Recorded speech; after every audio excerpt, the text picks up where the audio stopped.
Alrighty, everybody, here we are on the lesson 4 classwork video. Remember again, classwork is the blue packet. It says classwork on the front. And we know we're on lesson 4 because it says it up here at the top of the page. So the goal for today was to get through numbers 1 through 10. And then on the second page, so you got to flip it over to do numbers 22 through 25. Okay? So if I go back to the top, 1, least common multiple, use your notes, all right, to help you get through that. Remember multiples, I'll put some multiples of, like the multiples of 2 would be like 2, 4, 6, 8, 10, 12, 14, and it goes on and on and on and on forever, okay? So that will help you with 1 through 4. And then down at 5 through 10, we're asking to add or subtract the fractions, okay? And the most important thing that you need to know is we must have a common denominator. So the denominators, the bottoms, must be the same.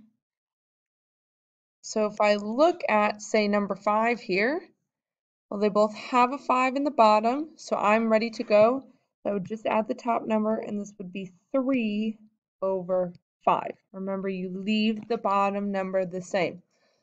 All right, and I'll give you a hint that on 8, 9, and 10, you're going to have to rewrite them with a new denominator.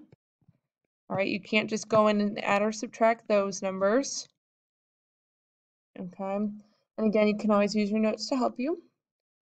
And then on the back side, if we go down to numbers 22 through 25, we want to look at these two because they've got the whole numbers attached, right? They're mixed numbers. And I'm going to look at number 7 here, or not number 7, number 22. It's got 7 in it. So first thing I need to take care of is the whole number. So I would do 7 minus 4 first. And we know that 7 minus 4 is 3. That's the easy part.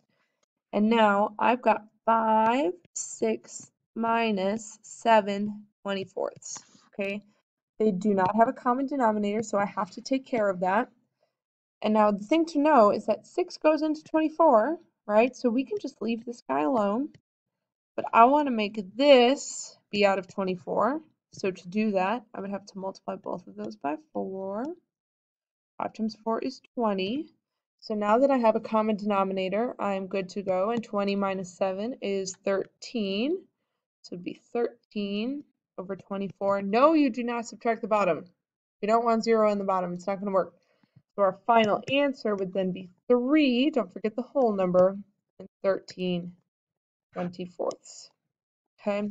So for each one of these, you're going to need a common denominator in order to actually add or subtract the fraction part.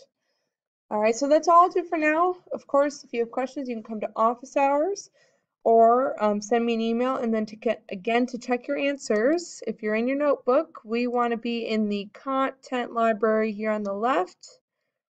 Click the answer keys. You got to scroll down, okay? But they're all right there. But that is all I will do for now.